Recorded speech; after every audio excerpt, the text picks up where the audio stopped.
अभी हम लोग एक ऐसी सीरीज शुरू करने जा रहे हैं विषयों की कि उसमें हम ग्रुप के आधार से लेंगे लोगों को। जैसे आज व्यापारी ग्रुप को लिया है कि अभी तक की जो व्यवस्था है, खासतौर से आज तक की जो व्यवस्था है, उसमें ये जो वर्ग हैं, जैसे व्यापारी वर्ग है, फिर ये जो अभिनेता होते हैं ये वर्ग हैं, फिर उद्योगपति होंगे, कृषक वर्ग होगा, मजदूर वर्ग होगा, उसमें फिर नाई, धोबी, तेली, इंजीनियर, डॉक्टर, साइंटिस्ट, ये सब वर्ग हैं, ग्रुप हैं कि भाई प्रोफेशंस के आधार पे, है ना, जो जिनके अलग अलग प्रोफेशन हैं।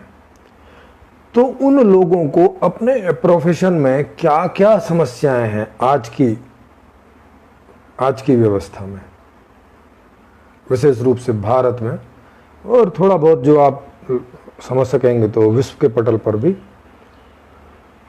तो ये एक अभी सीरीज शुरू कर रहे हैं हम लोग आज से कि ये प्रोफेशन के ग्रुप के आधार पे,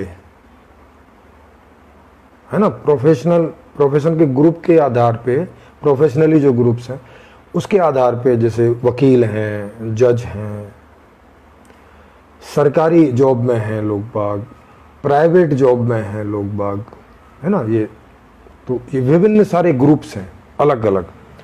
तो इनके आधार से ये जानने समझने की कोशिश करेंगे कि इनकी जिंदगियों में क्या समस्याएं हैं जिनसे वो रोज रूबरू होते हैं, रोज उनका सरोकार उनसे होता है, रोज उन्हें वो सहन करते हैं, झेलते हैं, परेशान होते हैं।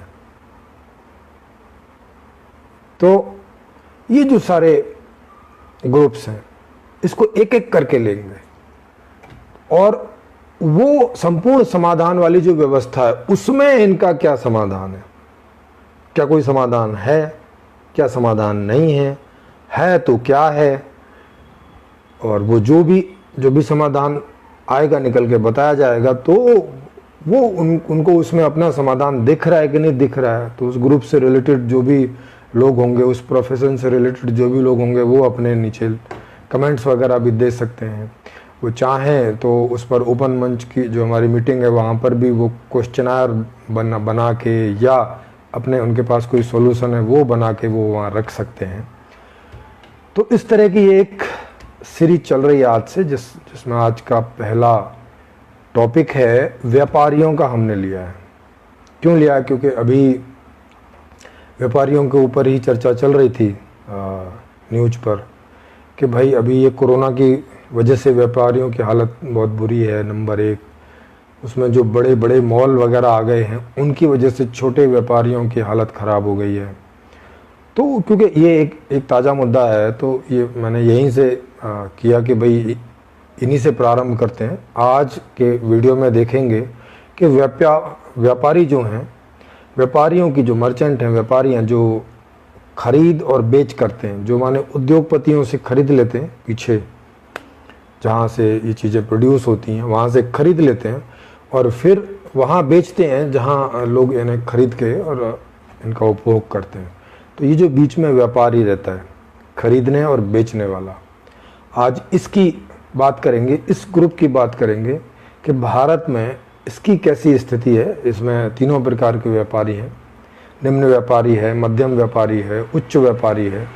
इनकी सबकी अपनी क्या समस्याएं हैं, किन समस्याओं से ये दो चार रहते हैं, इनके क्या रिस्क हैं, कैसी ज़िंदगी इनकी होती है और संपूर्ण समाधान में इनकी कैसी ज़िंदगी होगी। तो इस बात पर आज की चर्चा रहेगी। तो इससे आप दोनों में अंतर भी समझ पाएंगे कि आज की व्यवस्था में व्यापारी कैसी ज़िंदगी जीता है और संपूर्ण समाधान की व्यवस्था में व्यापारी कैसी ज़िंदगी जी सकेगा। तो कौन सी बेहतरीन स्थिति होगी। तो इन बातों को हम लोग ग्रुप के हिसाब से आगे देखेंगे, अलग अलग ग्रुप में, जिससे कि हमें ये पता चलने में आसानी होगी कि क्या कोई भी ऐसा वर्ग है दुनिया में जिसका समाधान संपूर्ण समाधान में नहीं है, या कोई ऐसा वर्ग है इस दुनिया में जो आज कम या ज़्यादा परेशान नहीं है, चिंतित नहीं है, उसका जीवन अनकंट्रोल है, उसके जैसा वो जीना चाहता है वैसा नहीं जी पाता है। क्या कोई ऐसा दुनिया में वर्ग है कि जो जैसा जीवन जीना चाह रहा है जी पा रहा है भाई? क्या ऐसा कोई वर्ग है? माने आज की जो व्यवस्था है क्या किसी के लिए भी सूटेबल है क्या? तो ये इस पूरी सीरीज से ये बात चर्चा में सामने निकल के आएगी। तो करते हैं आज का टॉपिक शुरू। मेरा नाम है प्रेमजीत सरोही और ये सारा जो पूरी चर्चा है, पूरा प्रोग्राम है, ये आप तक पहुंच रहा है ULM टीम के द्वारा। ULM का मतलब हो गया कि यूनिवर्सल लाइफ मैनेजमेंट। ये एक रजिस्टर्ड संस्था है दिल्ली से और ये एक ऐसे कॉन्सेप्ट को रख रही है पूरी दुनिया के पटल पर, और वो कॉन्सेप्ट ग्लोबल कॉन्सेप्ट है, वर्ल्ड वाइड कॉन्सेप्ट है, पूरी दुनिया को एक करने वाला कॉन्सेप्ट है। जैसे 70-80 साल पहले कई जो छोटे छोटे राज्य थे वो एक होके भारत हो गए, रशिया हो गए, US हो गए, UK हो गए, कई जगह संघ बने हुए हैं, यूरोप हो गए। तो अब इसके एक कदम और आगे की ये व्यवस्था है जिसमें पूरी दुनिया में अभी जो 200 लोग हैं वो एक हो जाएंगे। पूरी दुनिया में एक ही सारा सिस्टम हो जाएगा। जैसे भारत में अभी एक ही सिस्टम चलता है, ऐसा नहीं है कि मध्य प्रदेश का सिस्टम अलग है, उत्तर प्रदेश का अलग है और भारत सरकार का अलग, ऐसे करके नहीं, उसी के अकॉर्डिंग है सब। तो उसी प्रकार से ये जो वर्ल्ड वाइड व्यवस्था है इसमें एक वर्ल्ड गवर्नमेंट होगी, फिर उसके बाद में देश होंगे, फिर उसके बाद स्टेट्स होंगे, फिर डिस्ट्रिक्ट, फिर नगर, इस प्रकार से। माने अभी जो देशों की है वो वाला स्ट्रक्चर है ही, वो डेमोक्रेटिक वाला। अब देश के ऊपर और एक हो जाएगा कि भाई वर्ल्ड गवर्नमेंट भी होगी, तो जिसमें ये बहुत सारी जो दिक्कतें हैं वो सब खत्म हो जाएंगी। सीमाओं का विवाद, ये वो आतंकवाद वगैरह वगैरह, क्योंकि पूरा डेमोक्रेटिक होगा तो भाई सबको अपना मौका रहेगा कि वो अपनी चीज़ें रखें और जितने लोग उससे राजी करते हैं वो उसमें जुड़ें और वैसा जी के देखें और परिणाम बताएं क्या है। अच्छा होगा तो बाकी भी लोग ज्वाइन करेंगे, बुरा होगा तो भाई खुद भी छोड़ देना। इस प्रकार की व्यवस्थाएं आगे जो है आने वाली हैं और संपूर्ण समाधान व्यवस्था इसी प्रकार का समाधान रखती है, जिसमें ये अभी जैसा अफगानिस्तान में चल रहा है तालिबान वगैरह का, ये समस्या भी उसमें पैदा नहीं होगी, या इस समस्या का बड़ा आसान सा समाधान है। कोई दिन इस टॉपिक को भी बीच में हम लोग रख सकते हैं या नेक्स्ट टाइम का रख सकते हैं, क्योंकि ये एक अर्जेंट इस प्रकार का टॉपिक उसमें आ गया है। बाकी आज वाली चीज़ को ही कंटिन्यू करेंगे। तो व्यापारी का मतलब आप समझ लें कि व्यापारी का मतलब रहता है कि जो पैदा नहीं करता कोई चीज़, बस खरीदता है और बेचता है। माने जहाँ वो चीज़ें पैदा होती हैं, बनाई जाती हैं, वो खेती के प्रोडक्ट्स हो सकते हैं, वो फैक्ट्री वगैरह के प्रोडक्ट्स हो सकते हैं, वो जो सारे सब प्रोडक्ट्स होते हैं, घर होते हैं, कितनी भी चीज़ें, जो चीज़ें बेची जाती हैं, कहीं से वो खरीदते हैं और कहीं बेच देते हैं। तो ये जो बीच का जो ग्रुप है जो कहीं से खरीदता है और किन्हीं और को बेच देता है, इसको व्यापारी बोलते हैं। ये व्यापारी वर्ग है। आज इसकी चर्चा होगी। तो अब इनकी समस्याएं हम देखें कि क्या हैं। इसमें जैसे हम इनको 3 वर्ग में डाल सकते हैं, निम्न वर्ग के व्यापारी, मध्यम वर्ग के व्यापारी और उच्च वर्ग के व्यापारी। उच्च वर्ग के व्यापारी वो हो गए, उसे समझ लो जो थोक विक्रेता हैं। जैसे फिलिप्स का जैसे बल्ब है मान लिया, तो उसमें सबसे पहले नंबर पर जो विक्रेता जुड़ता है वो थोक विक्रेता होता है, माने वो उच्च विक्रेता होता है। वो एक पूरी की पूरी उसकी एजेंसी ले लेता है और बस वो फिर अपने से सेकंड स्तर पे जो व्यापारी है उनको बेचता है। समझ रहे हैं? वो डिस्ट्रीब्यूट करता है हर एक बड़े बड़े दुकानों में।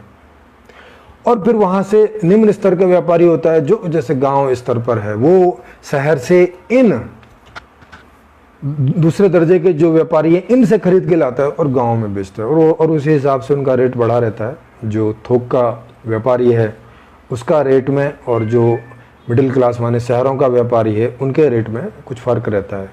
उसमें उनका अपना किराया है, खर्चा है, लाना है, अपने घर का सारा सब, उन्हें कारोबार भी निकालना है, उसमें से जो पैसा इन्वेस्ट कर रखा है उसकी ब्याज भी निकाल लें, वगैरह वगैरह सब निकाल लें, और ये फिर गांव वाला इनसे खरीद के ले जाता है तो उसकी कॉस्ट और बढ़ जाती है।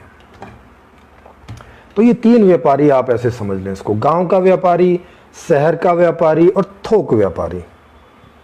इनको निम्न, मध्यम और उच्च करके देखें तो उच्च व्यापारी में आपको मॉल भी मिलेंगे, क्योंकि मॉल में सीधा माल आता है डायरेक्ट फैक्ट्रियों से, तो वो तीनों का काम खुद ही करते हैं।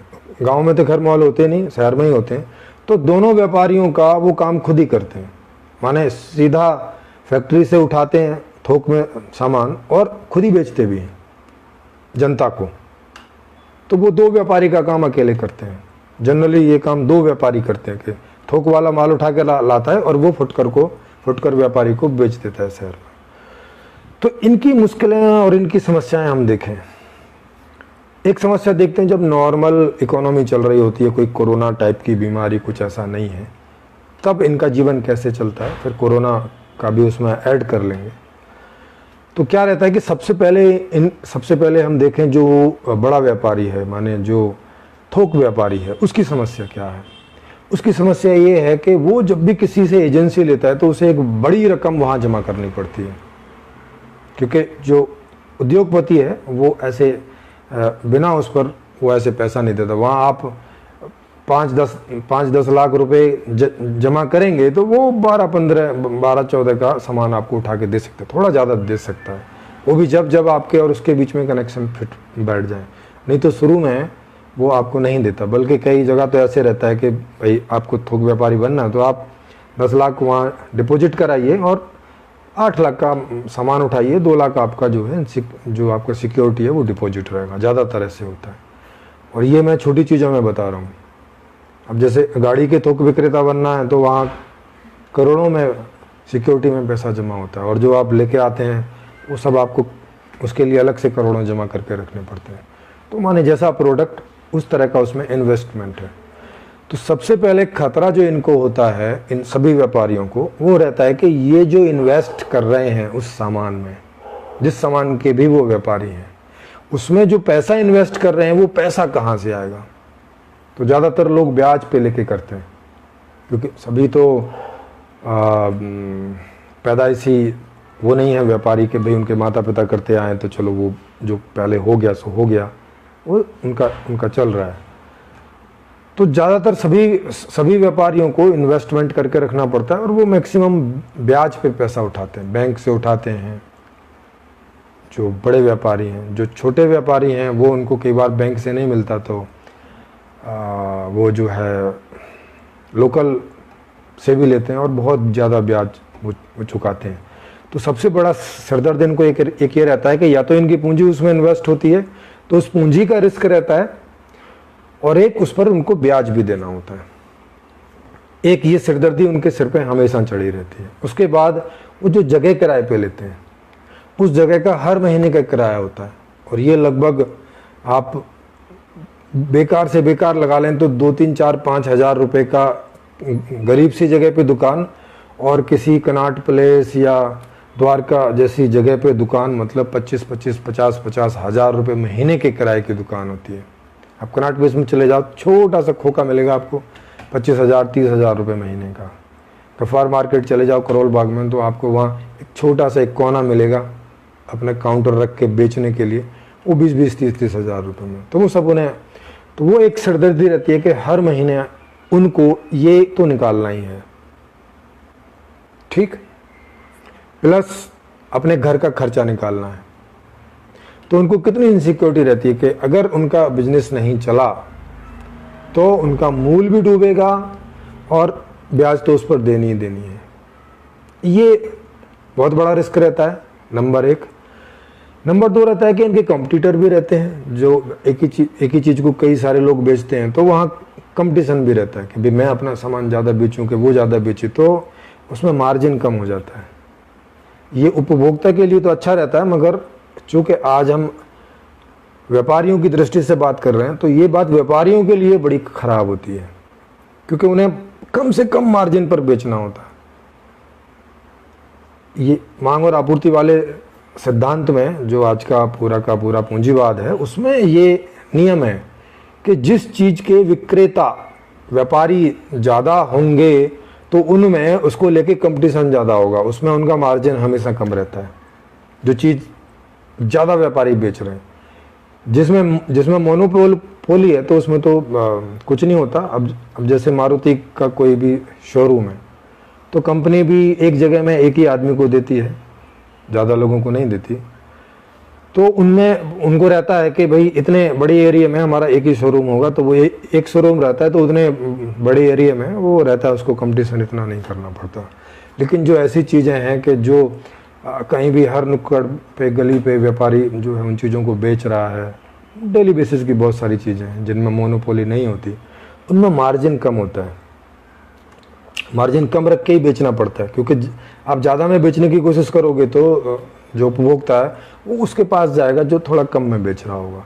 तो ये ऐसे करते करते आदमी मिनिमम पर ही बेचता है, वो कोई चारा बचता नहीं दूसरा।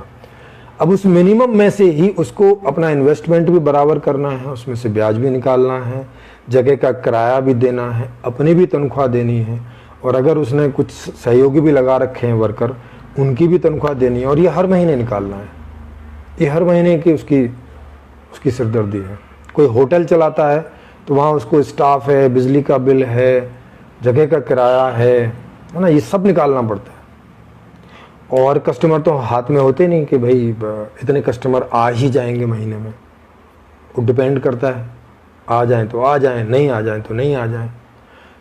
तो इस हिसाब से उन्हें ऐसा मार्जिन भी लगा के रखना पड़ता है कि कोई महीने में कमाई नहीं हुई, कुछ हुआ तो भैया उस महीने का भी मैं बराबर कर लूँ।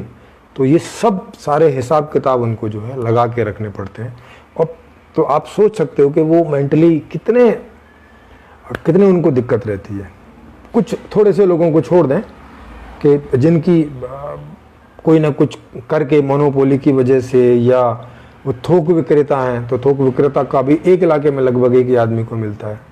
तो ये जो अपर वर्ग है इसको थोड़ा सा छोड़ दिया जाए, क्योंकि इनकी इनसिक्योरिटी थोड़ी कम होती है, क्योंकि इनके पास एक इलाका लगभग रहता है तो वहाँ कंपटीशन लगभग ना के बराबर होता है।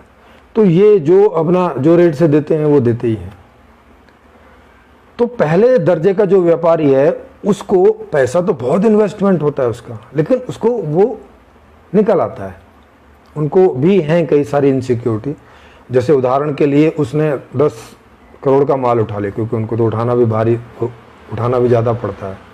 तभी मार्केट में वही वाला जो सामान है किसी और दूसरी कंपनी ने बनाया और उसका रेट कम कर दिया, माने वहाँ पे कंपटीशन खड़ा हो गया और उसने वो रेट कम कर दिया। तो अब इसने जो महंगे रेट पे खरीदा था, अब ये उसको आगे महंगे रेट पे बेच नहीं सकता, क्योंकि अब लोग उसका खरीदेंगे, इनका क्यों खरीदेंगे। जैसे मोबाइल की कंपनी में ले लें तो मोबाइल कई कंपनियों के हैं। अब एक कंपनी का तो कोई एक ही होलसेल जो डीलर है वो होता है। तो अब मान लिया सैमसंग का कोई एक मॉडल निकला और उसकी कॉस्ट निकली 15,000 रुपये या 20,000 रुपये उसने निकाली, लेकिन तभी विदिन 10 दिन 20 दिन एक जो चाइना की कंपनी है, वो रियलमी हो या रेडमी हो, उन्होंने सेम स्पेसिफिकेशन का जो मोबाइल है वो 2,000 सस्ता निकाल दिया, 2,000 रुपये का, 2,000 रुपये उसके रेट से सस्ता। तो अब उनका माल बिकेगा, इनका डंप हो जाएगा, और या तो इन्हें वो उससे भी कम रेट में बेचना पड़ेगा या बिना प्रॉफिट के बेचना पड़ेगा। इस तरह की इनसिक्योरिटी इनको जो है हमेशा रहती है। हमेशा ये डर लगा रहता है व्यापारी को कि मेरे गोदाम में जो माल पड़ा हुआ है, अगर किसी वजह से उसकी कीमत डाउन हो गई तो इसका खामियाजा उसी को भुगतना पड़ेगा। और ये कोई भी व्यापारी के साथ होता है, जैसे गोल्ड के व्यापारी हैं उनके साथ भी होता है। अब जैसे मेरा भाई है, वो उसकी दुकान है गोल्ड की, तो अब पिछले लगभग साल 1.5 साल में लगभग जो सोना है वो 56 या 58 हज़ार, हाँ 56 हज़ार तक गया था मैक्सिमम, वो अब 46 पे चल रहा है। तो अब इसने जो 56 हज़ार पे जो खरीदा था, अगर वो अब तक नहीं बिका होगा जो चीज़ें, तो अब इसको वो लॉस हो गया। तो ये इस तरह से जो है, ये जो ये पूरा शेयर मार्केट आपने देखा ही है, उसमें भी बहुत सारे व्यापारी उसमें लगे रहते हैं, खरीदना बेचना। तो शेयर मार्केट भी अपने आप में एक व्यापार है। तो उसमें आप देखते ही हैं कि उसमें 4-5% लोगों को छोड़ के बाकी सब उसमें ठगते हैं, सबको उसमें डप्पा बैठता है। पर फिर भी आदमी लोभ में आके, या यूं कहें कि अब कोई कारोबार है नहीं, कोई काम है नहीं, तो क्या करे, तो कहीं तो ट्राई मारता ही है। लेकिन उसका ओवरऑल जो रिजल्ट है वो ये है कि वहाँ 95% अपना पैसा गंवाते हैं और 5% की जेब में वो जाता है, प्लस टैक्स वैक्स वगैरह वो सब सरकार को जाता है। ये वहाँ का आपको डाटा मिल जाएगा। आप कहीं भी शेयर मार्केट में कहीं भी डाटा उठा के देख लेंगे तो आपको ये रेशो है 95 का और 5% का, कि 95 का पैसा इकट्ठा होके वो 5% की जेब में चला जाता है। उसके कुछ फैक्टर्स हैं किस वजह से ऐसा होता है। तो यहाँ पर भी जो उच्च लेवल के व्यापारी हैं वही लाभ उठाते हैं, मध्यम और निम्न वर्ग के जो व्यापारी हैं उनको लॉस होता है। तो ये सारे व्यापार में ऐसा ही करके रहता है। तो ये हो गया। दूसरा ये हो गया कि टैक्सेशन का सिस्टम बना के रखना पड़ता है इन्हें, क्योंकि इन्हें सरकार को भी दिखाना है कि हमने क्या वहाँ से हमने खरीदा, क्या आगे बेचा, इसका क्या टैक्स बना, क्या नहीं बना। अब इसमें कई लोग ऐसे होते हैं कि वो सरकारी लोगों के साथ मिल के और ऐसा गेम कर लेते हैं, तो वो कुछ चीज़ों पे टैक्स देते हैं, कुछ पे नहीं देते। जिसमें नहीं देते उन्हें वो और सस्ता बेच सकते हैं, क्योंकि रसीद वगैरह नहीं दे रहे हैं। जब और सस्ता बेच सकते हैं तो इसका मतलब हो गया कि जो ऐसे व्यापारी हैं जिनकी ऐसे वहाँ पे साठ गांठ है टैक्सेशन सिस्टम में किन्हीं लोगों के साथ में, तो वो आधे का बिल बनाते हैं, आधे का नहीं बनाते हैं। तो जिनका नहीं बनाते हैं तो इससे उन्हें कोई चीज़ सस्ते में बेचने के लिए, माने कंपटीशन में बने रहने का मौका मिल जाता है। और जो लोग इस तरह की ट्रिक्स को नहीं जानते, जो व्यापारी हैं मध्यम वर्ग के या निम्न वर्ग के, वो इसमें मारे जाते हैं। मतलब वो इसमें कम्पीट नहीं कर पाते और उनकी दुकान खोलते हैं, 4-6 महीने अपने घर से वो किराया भरते हैं, अपने घर से खाते पीते हैं, और फिर 4-6 महीने में जब लगा कि आधी से ज़्यादा जो है पैसा ख़त्म हो गया तो फिर वो उस दुकान को बंद करते हैं और अपना फिर या तो कुछ और काम करते हैं, या तो कई बार तो सुसाइड कर लेते हैं, कई बार जो भी अपना जैसे भी वो चलाते हैं। तो ये हर साल का काफ़ी डाटा है कि कई सारी दुकानें हर साल खुलती हैं और बंद होती हैं। तो ये इसी वजह से होता है कि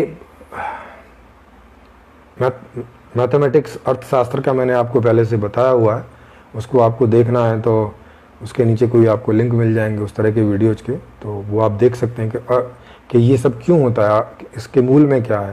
तो मूल में मैंने अर्थशास्त्र बता ही रखा है कि मार्केट में मांग ही नहीं होती, तो मांग ही नहीं होती तो अब व्यापारी सामान लेके बैठा रहता है, कोई खरीदने नहीं जाता, तो उसकी बेचारे की लुटिया डूब जाती है। और मांग क्यों नहीं है ये मैंने आपको इसमें बताया हुआ है कि मांग क्यों नहीं है, रोजगार क्यों नहीं है, ये सब मैंने आपको इसमें बताया, तो उसको मैं यहाँ दोबारा रिपीट नहीं करूँगा। उसके लिए जो और दूसरे वीडियो हैं उनको आप देखेंगे तो समझेंगे। तो इसमें कुछ है कि व्यापारी हैं जो इसमें सस्टेन कर पाते हैं, मतलब बने रह पाते हैं विभिन्न ट्रिक्स का इस्तेमाल करके, जैसे अभी टैक्स वाली ट्रिक्स मैंने बताई, या जिनकी मोनोपोली रहती है जिन चीज़ों में उसकी बताई, इस तरह से तो वो वाले व्यापारी बने रहते हैं। बाकी तो सबका ऐसा ही है कि आए राम गए राम, दुकान खोली पैसा खत्म, दुकान खत्म, खेल खत्म उनका। इस तरह से सब चलता रहता है। तो ये जो इतने सारे तरह के व्यापारी हैं उनकी ये इतनी सारी समस्याएं रहती हैं। एक तो ये हो गया। दूसरा ये हो गया कि दुकान पे इन्हें सारे दिन बैठना पड़ता है। अगर कोई इस तरह की दुकान है तो वो लगभग 10 बजे खुलती है और रात के 7-8 बजे तक कम से कम रहती है। कई दुकानें हैं जो खाने पीने वाली हैं, वो सुबह ही 4 बजे से खुल जाती हैं, दूध वगैरह कई सारी चीज़ों के लिए, और रात के 8, 9, 10 बजे तक खुली रहती हैं।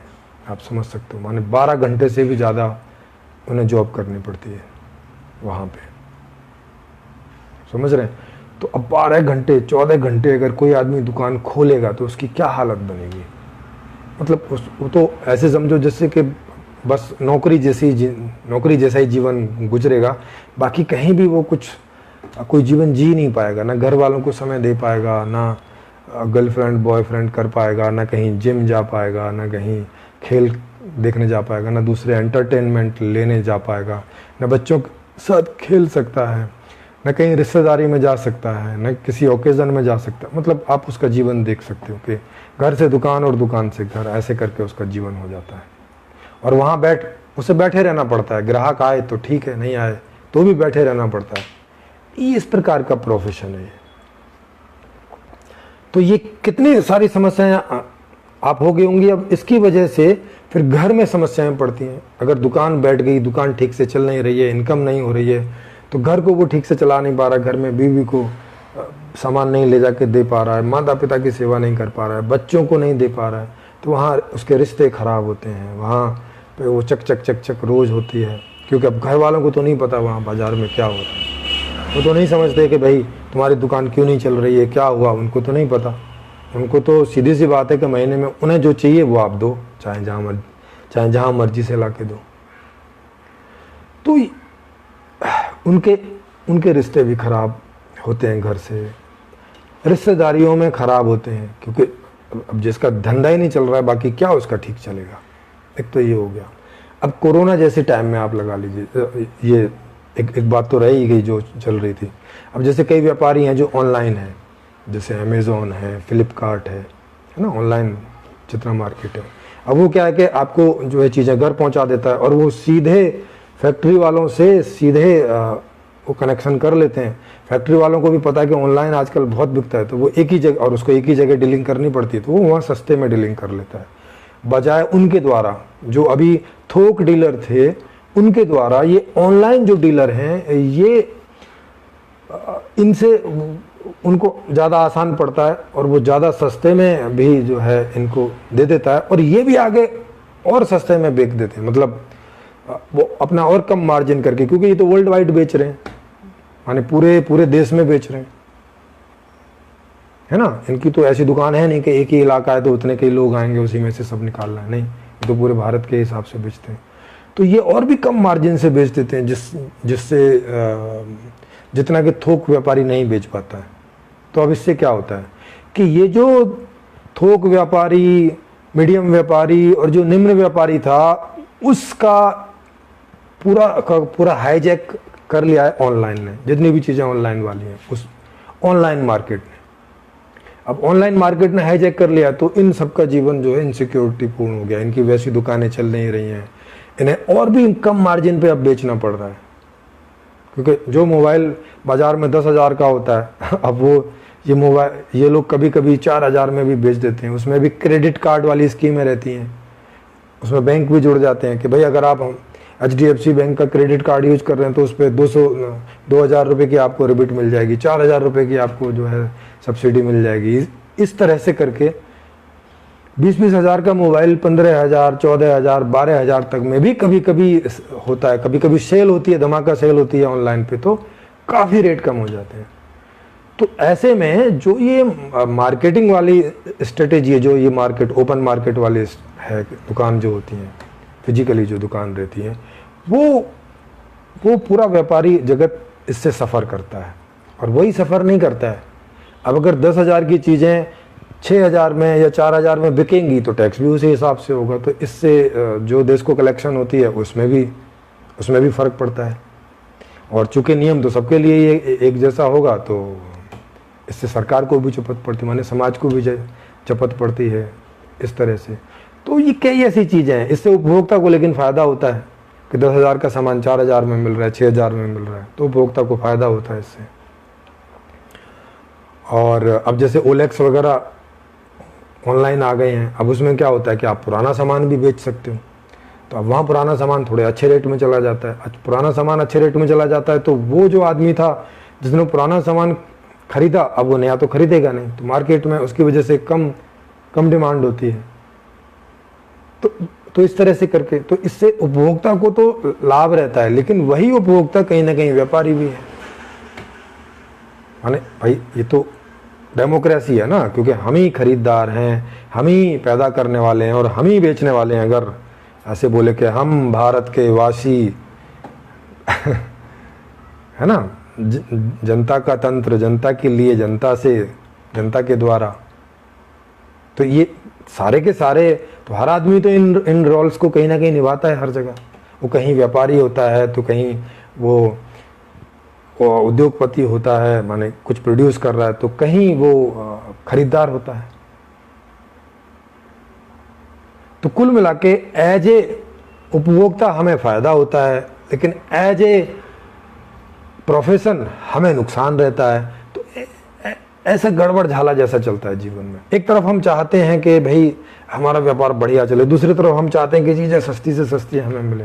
तो ये जो कंट्राडिक्शन है पूरे सिस्टम में, इस कंट्राडिक्शंस की वजह से ये इस प्रकार की स्थितियां खड़ी रहती हैं। और इस प्रकार की स्थितियों में जो थोड़े अपर लेवल के लोग हैं फाइनेंशियली, जो करोड़ोंपति हैं, इसका फायदा वो तो उठा जाते हैं, बाकी की स्थिति नहीं होती कि वो उठा पाएं। बाकी सब इसके चक्कर में कहीं ना कहीं फंस जाते हैं और इसकी धुन में पिस जाते हैं।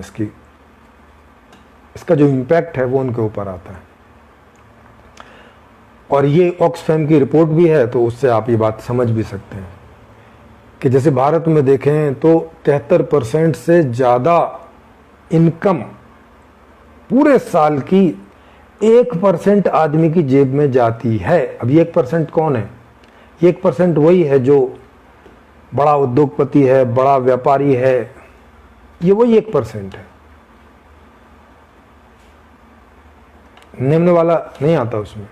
ये वो 1% है जिसकी जेब में 73% अर्निंग जा रही है। आप इसको देख सकते हो। और पीछे जितनी ऑक्सफैम की रिपोर्ट देखेंगे, पीछे 2014 में देखेंगे, 2010 में देखेंगे, 2000 में देखेंगे, तो ये जो ग्राफ था ये ऐसे करके था।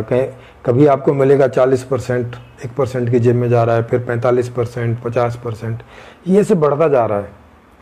और ये 1917 या 18 की रिपोर्ट है ऑक्सफैम की, जब ये 73% था। अभी तो कोरोना चल रहा है, अभी तो ये और बढ़ गया होगा, क्योंकि इसमें तो कुछ ही लोगों का धंधा पानी चल रहा है। तो जो भी अर्निंग हुई होगी वो और भी कम लोगों को गई होगी। तो कहने का मतलब, अब इसका ऐसी स्थिति में जो लोग हैं व्यापारी, इसका उनकी शारीरिक स्थिति पर, मानसिक स्थिति पर, घरेलू स्थिति पर, आर्थिक स्थिति पर, आत्मिक स्थिति पर इसके दुष्परिणाम तो पड़ते ही हैं। तो वो हमेशा चिंतित जैसा रहता है, हमेशा चिंता में खोया रहता है। उसका जो पाचन शक्ति है वो गड़बड़ा जाती है, ठीक से खाना नहीं खा पाता चिंता में, ठीक से जी नहीं पाता, ठीक से अपने किसी रिश्ते में अपनी बीवी से, अपने माता पिता से बात नहीं कर पाता, उनसे आंखें चुराने लगता है, क्योंकि समाधान का तो जिम्मा इसका है और वो कर नहीं पा रहा है, तो वो जी चुराने लगता है। घर वाले लोग चढ़ने लगते हैं, अजीब सा माहौल हो जाता है घर का, समझ रहे हैं? ऐसा जीवन हो जाता है लगभग अधिकांश व्यापारियों का। ये थोड़ा सा 1% वाले जो व्यापारी हैं, इनको आप छोड़ दो तो 1% तो बहुत कम है। अगर हम मेजोरिटी में देखें तो इसका मतलब है कि अधिकांश जो व्यापारी हैं वो एवरेज से खराब जिंदगी जीते हैं। केवल 1, 2, 3, 4% व्यापारी हैं जो एवरेज से ऊपर की जिंदगी जीते हैं। तो एवरेज से जो खराब की जिंदगी जीते हैं उनकी तो बहुत खराब है, ये आपने समझ ही लिया। एवरेज से ऊपर भी जो जीते हैं उनकी भी इनसे तो बढ़िया है, मगर इतनी बढ़िया भी नहीं होती है। चूंकि वो बड़े व्यापारी होते हैं तो उन्हें इन बड़ी जैसे पार्टियां हैं, इन जो पार्टीज हैं, पॉलिटिकल पार्टीज हैं, गुंडे हैं नेशनल लेवल के, उन सबके साथ इन्हें मांडवाली करके रखनी पड़ती है। उन्हें हर महीने हफ्ता देना है, चंदा देना है, फिर बाकी भी जो सोशल वाले हैं वो भी वहाँ पहुँच जाते हैं कि भाई आप बच्चों को पढ़ाने के लिए दीजिए, वो दीजिए। तो उन्हें अपनी थोड़ी सोशल इमेज बनाने के लिए भी वो भी सब चंदे देने, माने उनके खर्चे इतने सारे होते हैं मंथली के, उन्हें भी इसकी बहुत सिरदर्दी रहती है। अब ऐसी रहती है तो क्योंकि 2 नंबर का जीवन तो वो जीते हैं, तो 2 नंबर का काम भी करते हैं। तो अब अगर जिस पार्टी को चंदा दिया वो सरकार में नहीं आया, दूसरा आया, उसको पता चल गया कि मैंने उसको चंदा किया, तो वो मुझे हैरेस करेगा, वो सारी दिक्कतें होती हैं। कब मेरी विपरीत पार्टी आ गई और वो मेरे धंधे को कब चौपट कर देगी कुछ नहीं कह सकते। 2-4 उसने इनकम टैक्स की रेड मार दी तो हो गया काम। आप समझ रहे हैं, जेल तक जाना पड़ सकता है या उनको बड़ी रकम भरो। ये सारी दिक्कतें इन उच्च व्यापारियों को भी रहती हैं कि इनको इनकम तो आती है मगर बड़ी बड़ी सिरदर्दी के साथ आती है, बड़ी बड़ी परेशानियों के साथ आती है। कभी भी ये जेल में जा सकते हैं, कभी भी इन्हें भागना पड़ सकता है। नीरव मोदी और इनको देखो कितने बड़े बड़े ये व्यापारी थे, है ना।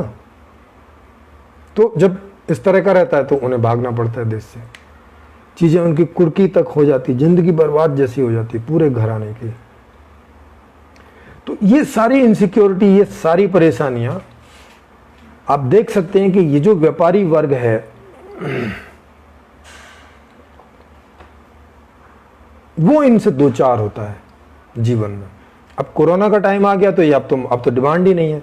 अब तो खाने पीने की चीजें लोग बस खरीदते हैं, बाकी तो सब दुकानें भी बंद हो गई थी साल, 1.5 साल, 2 साल। तो अब उनका जहाँ सामान पड़ा है दुकान का, वो किराया उसका देना, अब कहाँ से दिया होगा पता नहीं, कैसे करके मैनेज किया होगा, या बैंक से लोन उठाया होगा, या वो कैसे बराबर करेंगे। तो ये देखने वाली बात होगी कि अब वो क्या करेंगे, कैसे करेंगे। फिर भी ये कोई आसान तो होगा नहीं। कितने लोगों की दुकान डूब गई होगी, कितने लोगों के ऊपर कितना कर्जा चढ़ गया होगा। अब वो कैसे करेंगे, ये आसान होगा नहीं, परेशानी भरा होगा। और जितने दिन कोरोना का ये चक्कर चलता जा रहा है, वो लोग फेड अप होते जा रहे हैं। शुरू में लगा था 1-2 महीने रहेगा फिर हो जाएगा, लेकिन नहीं, ये तो 1 साल हो गया, फिर अब दूसरा साल भी अब बस कितना है, ये 8वां महीना चल रहा है, तो 4 महीने ये और 2 महीने वो, माने 1.5 साल हो गया पूरा लॉकडाउन को लगभग, बीच में थोड़ा बहुत खुला था। तो इस सब का जो जोर है वो बाकी सब पे तो पड़ता ही है, व्यापारियों पर भी इसका बहुत काफी जोर पड़ता है। सरकार के नियम बदलते रहते हैं, कभी टैक्स का सिस्टम बदल गया, कभी कुछ बदल गया, तो उसके लिए भी इन्हें जो है उसको समझना पड़ता है, जानना पड़ता है, कुछ करना पड़ता है, क्योंकि सरकार तो आती है, बदल देती है नियम। अब इन्हें वो सब फिर से सब सारा रिस्ट्रक्चर करना पड़ता है, सारा जो है फिर से सीखना समझना पड़ता है। खुद नहीं कर पाते तो उसको भी पैसे दे के कराना पड़ता है, भाई चलो तुम करो, ये लो 2,000-4,000 रुपये महीने का तुम ले लो, उनकी भी तनख्वाह देनी पड़ती है। तो कहने का मतलब आप देख सकते हो कि कितनी सारी समस्याओं से व्यापारी 2-4 होता है। फिर उस केस में सामान भी खराब होते हैं कि लाए डैमेज हो गया, खराब हो गया, कुछ हो गया, टाइम रहते बिका नहीं तो ओवर टाइम हो गया, है ना। ऐसी बहुत सारी सिरदर्दियाँ उनकी हैं। चोरी भी हो जाते हैं कई बार, क्योंकि अब इतने सारे लोग वहाँ काम करते हैं, तो अब कैमरा वैमरा भी लग गया है अब, लेकिन उसका अलग से खर्चा। कैमरे भी तो हर रोज आदमी देखता नहीं रहता है, तो भाई उसमें भी चोरियां तो होती हैं। तो कुल मिला के बहुत सारी सिरदर्दी रहती है व्यापारियों को। जो सफल हैं उनको भी, और जो सफल नहीं है उनको और ज़्यादा सिरदर्दी होती है और ज़्यादा परेशानी में गुजरना पड़ता है। तो इससे हम समझ सकते हैं कि आज तक की जो व्यवस्था है उसमें व्यापारी कोई ऐसा नहीं है कि बस बैठे बैठे भाई मौज करते हैं। ऐसी जो उनकी एक तस्वीर रहती है लोगों के जहन में कि आहा, टाटा, अंबानी, बिरला, अडानी, तो सब मज़े करते होंगे ना। उनके साथ अगर आपको कभी थोड़ा बहुत रहने का मौका मिले, या जिनको मिलता है वो अपने एक्सपीरियंस शेयर कर सकते हैं। उनकी ज़िंदगी भी कोई बहुत ऐसी सुखद नहीं होती है। अगर उनकी ज़िंदगी सुखद होती तो ये इतने जो बड़े बड़े महंगे हॉस्पिटल हैं, इनमें कौन जाता है? गरीब आदमी तो जाता नहीं। कौन जाता है इनमें? अमीर ही जाते हैं, जबकि अमीरों की संख्या कम है और हॉस्पिटल तो काफ़ी सारे हैं जो रिच हॉस्पिटल हैं।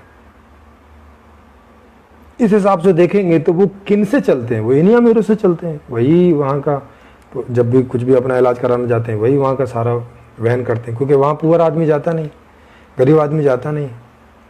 तो जितने भी अमीर जो हॉस्पिटल हैं वो सब इन गरीबों के, इन अमीरों के सहारे ही चलते हैं। और तभी चलते हैं तब ये बीमार होते हैं, इतने सारे बीमार पड़ते हैं। अब बीमार कोई खुशहाल आदमी है तो बीमार पड़ता नहीं है इतनी बुरी तरह से कि उनके इतने बड़े बड़े खर्चे हों।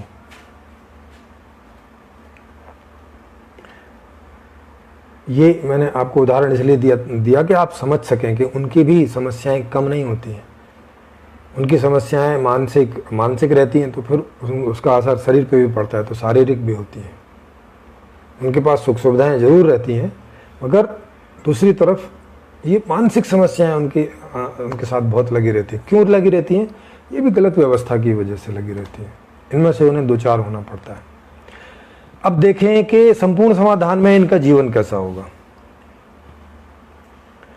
संपूर्ण समाधान क्योंकि बिना पैसे वाली व्यवस्था है, उसमें कोई मूल्यांकन नहीं है, न किसी का श्रम का मूल्यांकन है, न किसी वस्तु का मूल्यांकन है, तो वो बिना पैसे वाली व्यवस्था है। सेंट्रलाइज सिस्टम है मैनेजमेंट के हिसाब से, डिसेंट्रलाइज पावर है सत्ता की पावर के हिसाब से। 100% डिसेंट्रलाइज पावर है, वो 100% सेंट्रलाइज सिस्टम है। तो वहाँ ये जो भी कुछ चीज़ें हैं वो पूरी 100% है, माने 100% है। तो अब उससे क्या होता है कि उसमें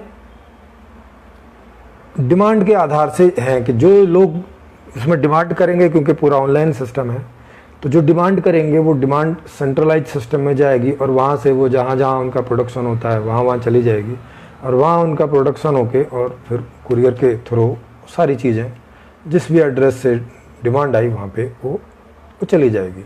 अब इसको समझने की कोशिश करें कि इसमें व्यापारी वर्ग कहाँ है।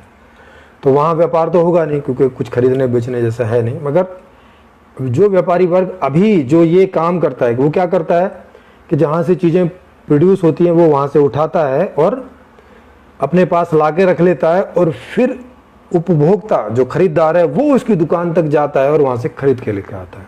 अभी व्यापारी क्या करता है कि वहाँ से चीज़ें उठा लाता है, अपने पास रख लेता है, ये काम व्यापारी करता है। फिर वहाँ तो इसमें एक थोक हो गया, थोक के बाद एक जो नगर का व्यापारी है वो हो गया और एक गांव का व्यापारी हो गया, लोकल पे, माने 3 तरह के व्यापारी हो गए।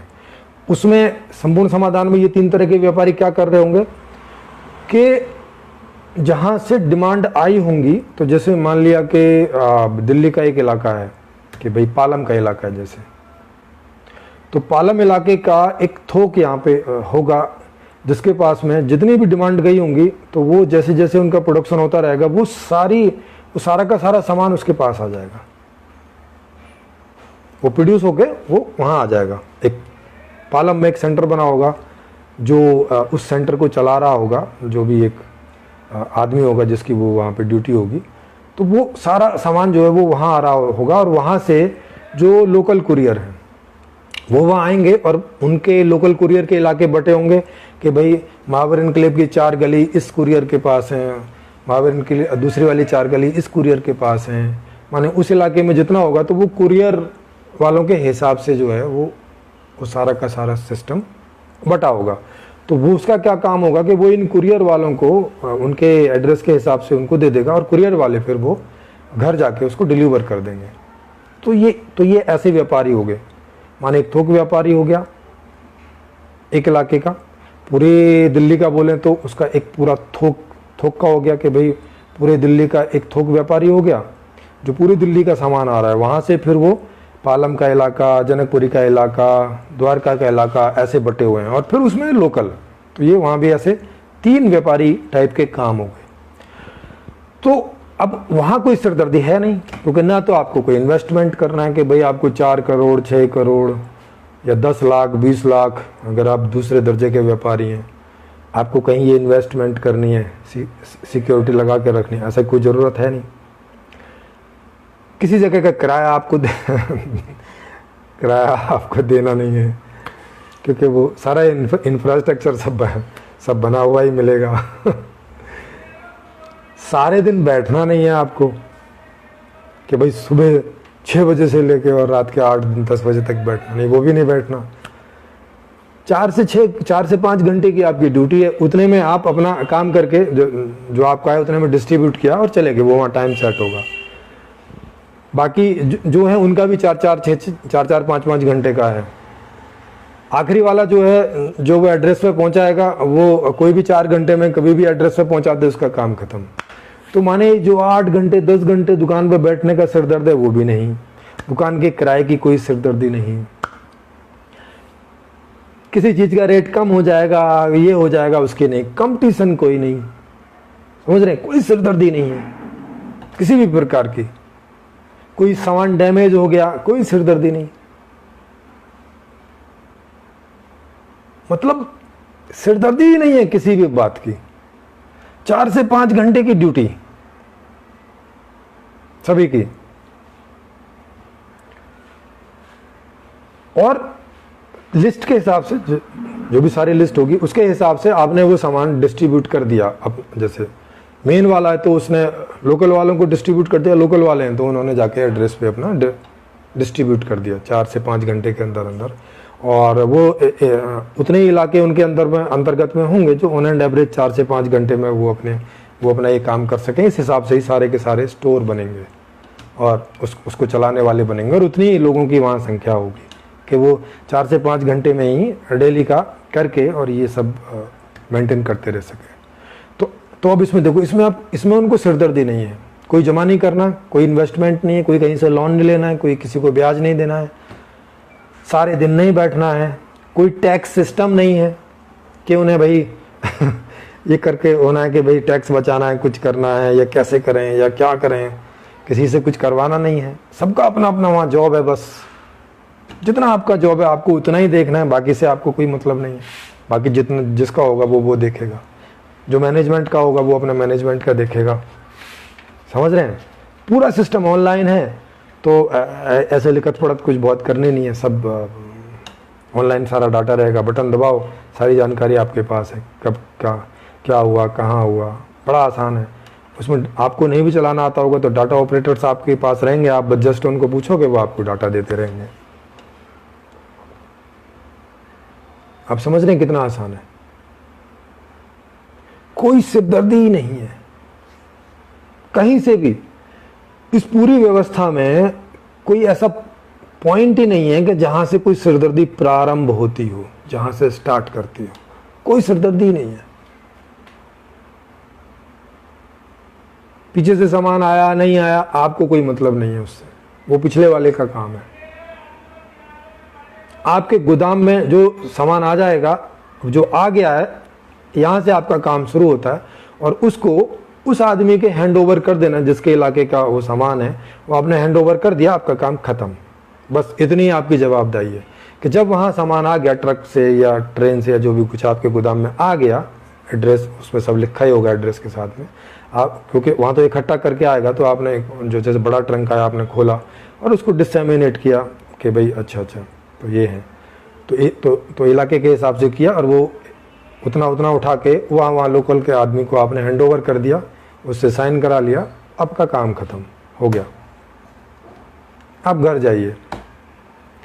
इतने से काम के बदले में आपको जो चाहिए सब मिलेगा। बढ़िया घर, एयर कंडीशनड, बढ़िया सारी सुख सुविधाएं, क्या एसी, क्या फ्रिज, क्या चकाचक बेड, क्या केबल, क्या डिश, सब नंबर 1 मिलेगा। सब कुछ जो आपको चाहिए वो इतने में सब कुछ मिलेगा आपको, आपकी फैमिली को। कोई सिरदर्दी नहीं है आपकी कि बच्चा आपसे कुछ मांगेगा कहाँ से लाओगे, बीवी मांगेगी कहाँ से लाओगे, टैक्स देना है कहाँ से देंगे, और सामान खराब हो गया आप क्या करें, कंपटीशन में सामान का रेट गिर गया आप क्या करें। कोई सिरदर्दी नहीं है। बिना सिरदर्दी के जॉब पे आओगे, 4 से 5 घंटे का काम करोगे, बिना सिरदर्दी के, और बिना सिरदर्दी के साथ ही घर लौट जाओगे। और वहाँ बाकी अपना जो आपका 20 घंटे की ज़िंदगी है, जिसमें आपको 8 घंटे सोओगे, 10-12 घंटे बाकी दूसरे एंजॉय करोगे, बीवी के साथ, बच्चों के साथ, दोस्तों के साथ, माता पिता के साथ एंजॉय करोगे। ऐसी वो व्यवस्था है। कोरोना हो गया तो आपको कोई लेना देना नहीं है। सारी व्यवस्था जो है वो जो होगी सबके लिए वैसी होगी। आपको कहीं कोई किराया देना नहीं, आपका कहीं कोई पैसा डूब नहीं रहा, आपका सामान बिक रहा है कि नहीं बिक रहा, आपको कोई लेना देना ही नहीं। मतलब इस बात से आपकी नौकरी चली जाएगी, निकल जाएगी, ये कुछ भी नहीं, कोई सिरदर्दी नहीं, कोई इनसिक्योरिटी नहीं है दूर दूर तक, ना कहीं से स्टार्ट होती है, कोई इनसिक्योरिटी कहीं से स्टार्ट ही नहीं होती, कोई भी पॉइंट पर स्टार्ट नहीं होती। ऐसी व्यवस्था है। तो आज के इस वीडियो को जो व्यापारी वर्ग से जितने भी लोग जुड़े हुए हैं ये उनके लिए है, वो इस बात को समझें। अभी तो मैंने जितनी सारी समस्याएं बताई हैं, अगर और ज़्यादा डिटेल में बताऊंगा तो बहुत ज़्यादा हो जाएंगी। तो जो व्यापारी वर्ग है उनको अपनी समस्याओं को तो मालूम ही है, बहुत सारी जो समस्याएं हैं वो तो मैंने यहाँ पे अभी रखी नहीं है, मोटी मोटी हाईलाइटेड की हैं, जिन्हें लगभग सभी जानते होंगे।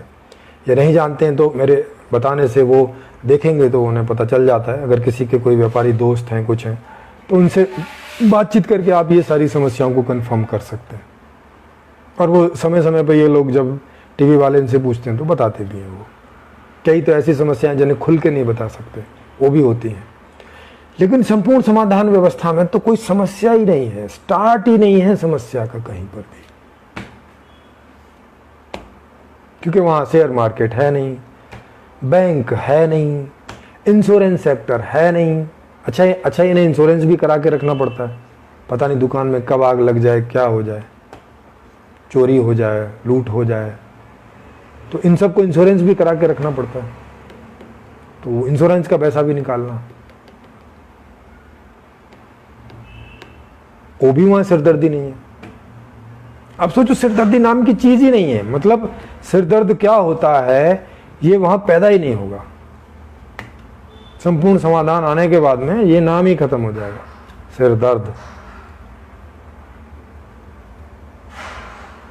और सारी सुख सुविधाएं हैं, क्या जिम, क्या मेडिकल, क्या पार्क, और क्या बढ़िया घर, और क्या बढ़िया रोड, बढ़िया ट्रांसपोर्ट, नंबर 1 हर चीज, नंबर 1 क्वालिटी की। ऐसी व्यापारियों की उसमें लाइफ होगी। दूसरा, अभी ऐसे भी व्यापारी होंगे जिन्हें व्यापार करने की रुचि तो नहीं है, मगर उनकी स्थिति ऐसी है कि वो व्यापार ही कर सकते हैं, तो अभी उन्हें व्यापार ही करना पड़ता है, माने रुचि के हिसाब से उन्हें जॉब नहीं मिलता। संपूर्ण समाधान सिस्टम में रुचि के हिसाब से आपको जॉब मिलेगा। माने अभी जो मजबूरी में रोजगार कर रहे हैं व्यापार क्षेत्र में, तो वहां मजबूरी में करने की जरूरत नहीं होगी। आपको जिस क्षेत्र में करना है आप चुनेंगे, आपको उसी क्षेत्र का जॉब मिलेगा, और उसी में आपको जो चाहिए सब मिलता रहेगा। अच्छा, ये तो हो गया जब तक आप जॉब पर हैं 25 से 50 साल की उम्र के बीच में। उसके पहले आपको सब फ्री मिल रहा है जब आप स्टूडेंट हैं, जन्म से लेके और 25 साल होने तक एजुकेशन वगैरह वगैरह सब कुछ आपको सब फ्री मिल रहा है, खाना पीना, कपड़े, घर गृहस्थ, सब कुछ। और 50 के बाद भी आपको फ्री में मिल रहा है। अभी तो दुकान आपको फ्री में देती नहीं है। अगर आपने 25 से 50 साल दुकान की तो उसके बाद में आप जो यहाँ से कमा के इकट्ठा कर लेंगे वो आपको काम आएगा, अगर कर सके तो, जो कि वो सब नहीं कर पाते। और या तो फिर बुढ़ापे तक आप काम में फंसे रहो, 60, 65, 70 साल तक दुकान पे आओ, बैठो, देखो, कोई दूसरा जीवन जीने को मिल ही नहीं रहा है। पोतों के साथ नहीं बैठ सकते, पोतियों के साथ नहीं बैठ सकते, बच्चों के साथ नहीं बैठ सकते, भाई समय ही नहीं होता है। अब बुढ़ापे में तो थोड़ा काम करके आदमी इतना थक जाता है कि 4 घंटे काम करेगा, 10 घंटे आराम करने के लिए चाहिए, थक जाता है बुढ़ापे में। और अगर रुचि वाला काम नहीं है तो और भी ज़्यादा थकान हो जाती है। तो ये आपने देखे कि व्यापारियों की सिरदर्दी कम नहीं होती है, बहुत सिरदर्दी है। अब जैसे बैंकिंग वाले, ये भी व्यापारी है, वो क्या देते हैं, वो आपको सर्विस देते हैं, आपके धन को वहाँ रखते हैं, उसको सुरक्षित रखते हैं, और आपको कभी लोन चाहिए या आप ही का अपना धन चाहिए, जब चाहिए आपको ले लो, एटीएम से निकालो, ये सारी सब सर्विस है। तो सर्विस देना, तो सर्विस सेक्टर भी जो है वो अभी कोई दिन उसमें रखा जाएगा, सर्विस वाले सेक्टर में, कि जो सर्विस लोग करते हैं उनकी क्या समस्याएं और क्या प्रॉब्लम है आज के सिस्टम में, और संपूर्ण समाधान सिस्टम में उनकी कैसी स्थिति रहेगी। क्योंकि जनरली संपूर्ण समाधान में व्यापार सिस्टम है नहीं वहाँ पे, लेकिन काम से हम रिलेट कर रहे हैं कि ये काम वहाँ पे रहेगा जिसे आज व्यापारी वर्क करता है।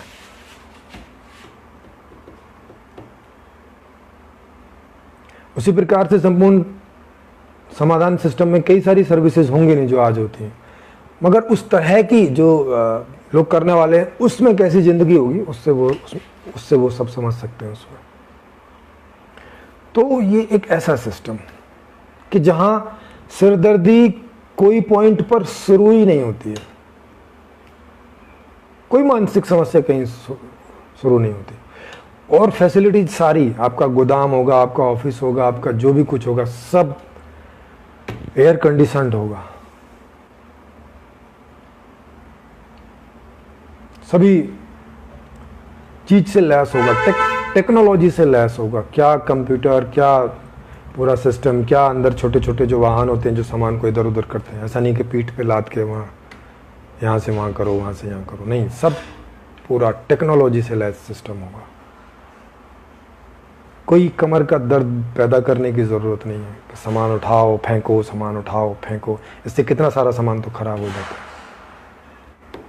तो ये आज की ज़िंदगी, आज की व्यवस्था में व्यापारियों की ये ज़िंदगी है जो मैंने बताई, और संपूर्ण समाधान में ऐसी ज़िंदगी होगी जो मैंने बताई। अब उन दोनों में आप कंपैरिजन करके देख सकते हैं। जो व्यापारी हैं वो ख़ास तौर से, बाकी लोग तो जानने समझने के लिए देखेंगे ही, जो व्यापारी वर्ग है वो इसको देख के समझ सकता है कि भाई ये संपूर्ण समाधान वाली ज़िंदगी चाहिए या जैसी आज चल रही है यही चलते रहने देनी है।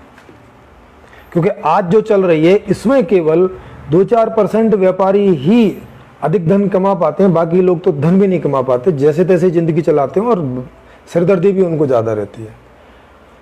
तो दोनों को देखना है, जो धन कमा पाते हैं मगर बहुत सारी सिरदर्दी हैं, जो धन भी कमा पाते हैं थोड़ा और सिरदर्दी भी ज़्यादा है, वो व्यापारी, ये व्यापारी, और एक ऐसा सिस्टम संपूर्ण समाधान जहाँ किसी को कोई सिरदर्द ही नहीं है और आउटपुट इससे ज़्यादा है। आज जो आप मज़ेदार ज़िंदगी नहीं जी पाते वो उसमें मज़ेदार ज़िंदगी जी पाएंगे फुल फ्रीडम के साथ। आज आपको 5 साल में एक दिन के लिए पॉलिटिकल पावर आपको मिलती है जो आप अगले 5 साल के लिए फिर किसी दल को दे देते हो, और पूरे 5 साल में आपके खिलाफ कुछ भी होता रहे आप कुछ नहीं कर सकते शोर मचाने के।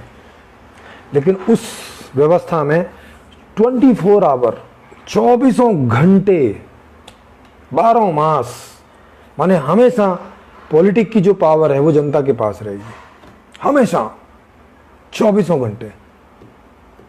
ऐसा संपूर्ण समाधान सिस्टम है।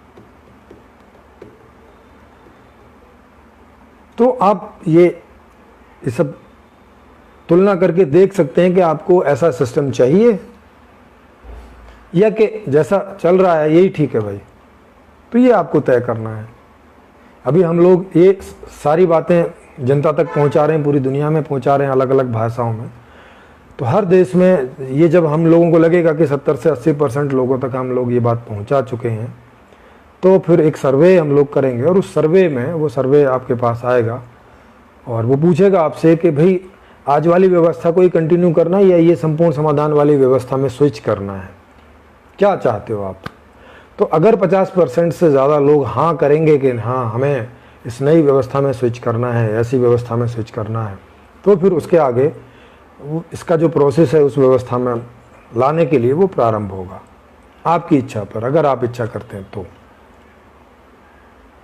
लेकिन उसके पहले आपको ये जान लेना जरूरी है कि अभी की ज़िंदगी कैसी है और उसमें ज़िंदगी कैसी होगी, ताकि आप तुलनात्मक अध्ययन करके और ये निर्णय कर सकें, ये डिसीजन मेकिंग कर सकें, अपना माइंड मेकअप कर सकें कि भाई नई व्यवस्था में जाना है या जैसी व्यवस्था चल रही है इसी में जीना है, इसी में अपने बच्चों को जलाना है, इसी में अपने बूढ़े माँ बाप को जलाना है, ऐसी इनसिक्योरिटी में ही जीना है, ऐसी परेशानियों में ही जीना है, ऐसे ही रिस्क में जीना है।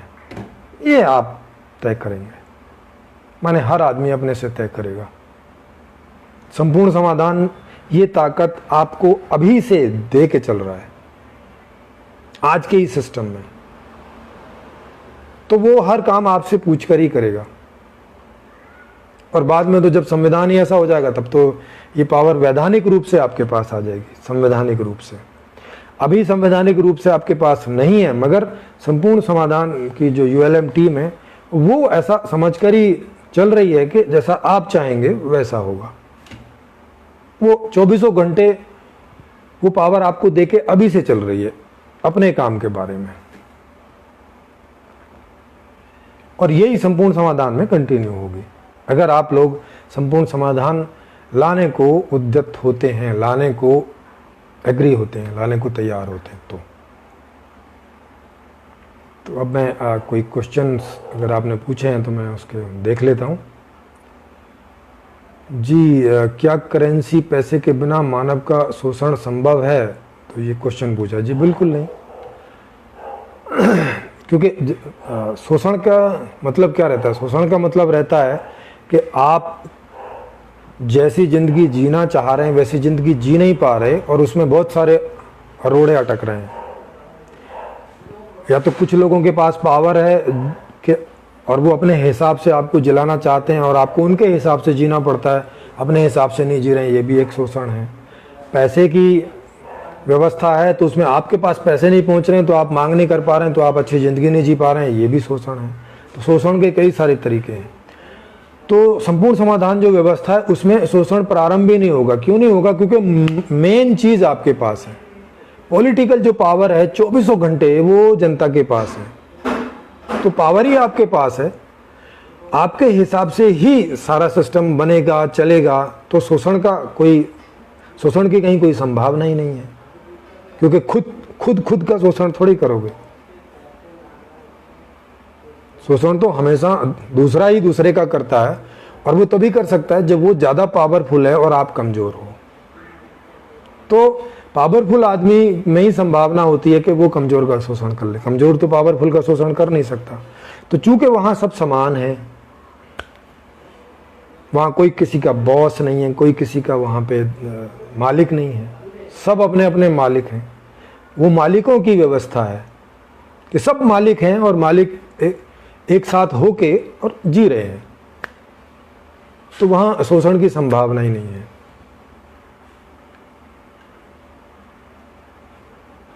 जी, उसके बाद तो क्या सवाल है?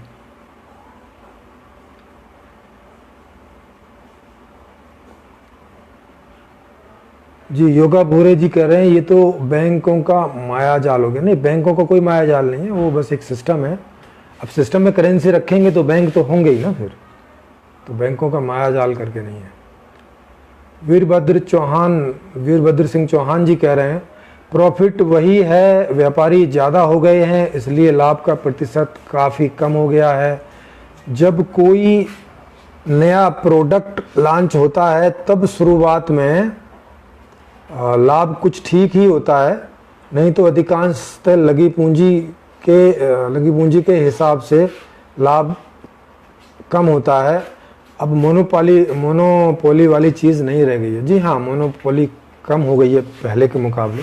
है अभी भी कई चीज़ों में, जैसे देश हैं, अमेरिका है जैसे, तो उसके पास टेक्नोलॉजी है, हाई टेक्नोलॉजी है। फ्रांस के पास है और वह उसी के पास टेक्नोलॉजी है। आपको कुछ खरीदना है तो उनकी मोनोपोली है, वो 2 रुपये में दें, 2 करोड़ में दें, 2 अरब में दें, आपको खरीदनी पड़ेगी।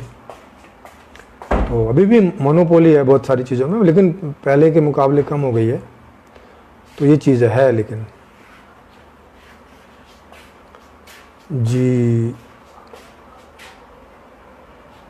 जी बैंक ज़्यादा ब्याज लगाता है। नहीं, बैंक ज़्यादा ब्याज नहीं लगाता।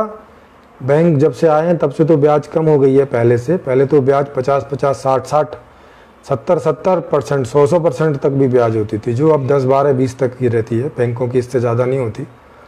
हाँ, प्राइवेट में अभी भी ज़्यादा होती है। तो जो प्राइवेट बैंकों के अलग जो लोन होता है उसकी बात है। प्रीति जी कह रही हैं स्टार्टअप के नाम पे भी failure I bad economic frame mergers, ये टेक ओवर ही थोड़ा सा प्रॉफिटेबल हुए हैं, just like big fish eating small ones, the complete solution is the ultimate solution. जी हाँ, तो वो स्टार्टअप में भी आदमी क्या करता है, जिनको लगता है कि भाई मैं कुछ कर सकता हूँ, वो लोन लेता है, स्टार्टअप करता है। अब अगर 100 लोग स्टार्टअप चलाते हैं तो कोई 2-4 का मुश्किल से चल पाता है, बाकी सब लोग फेलियर मार जाते हैं, क्योंकि बाजार में मांग ही नहीं है। जब मांग ही नहीं है तो कहाँ से स्टार्टअप चलेगा। जी, संपूर्ण समाधान में घरेलू नौकर वाला सिस्टम होगा? नहीं वहाँ नौकर है ही नहीं ना कोई इस तरह से। वो सहयोगात्मक वाला सिस्टम है, उसको पढ़ेंगे तो आपको पता चलेगा। वहाँ सब मालिक हैं, नौकर कोई भी नहीं है। तो सब वहाँ सहयोगी के में रहेंगे 4 से 5 घंटे, कोई ना कोई जॉब पे सब लगे होंगे, तो उसकी वजह से ऑटोमेटिक सहयोग हो रहा होगा। वहाँ नौकर वाला सिस्टम है नहीं कोई। लेकिन काम सारे हो रहे होंगे। जी, सरदार पटेल जी कह रहे हैं कि शोषण का मूल धन मुद्रा ही खत्म है। जी, शोषण का मूल बिल्कुल धन मुद्रा है, और जो धन मुद्रा वाली व्यवस्था है पूरी।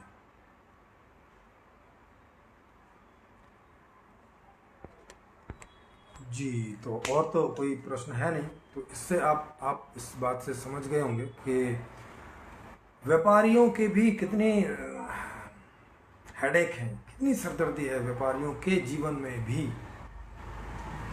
और संपूर्ण समाधान में वो झकास होके जिएंगे बिना किसी परेशानी के। और एक चीज़ और है, संपूर्ण समाधान सिस्टम जो है वो बस प्रॉफिट वाला है, वहाँ लॉस की थ्योरी नहीं है, वहाँ लॉस है ही नहीं है, कुछ भी कहीं कोई लॉस नहीं है, प्रॉफिट ही प्रॉफिट है। तो ये पहली दुनिया की पहला ऐसा सिस्टम है जो नो लॉस पर चलता हुआ है, only profit, no loss, only profit. इस प्रकार का उसमें नया इकोनॉमिक्स है, पूरा नया सिस्टम इस प्रकार का है, जन्म से लेके और मरने तक।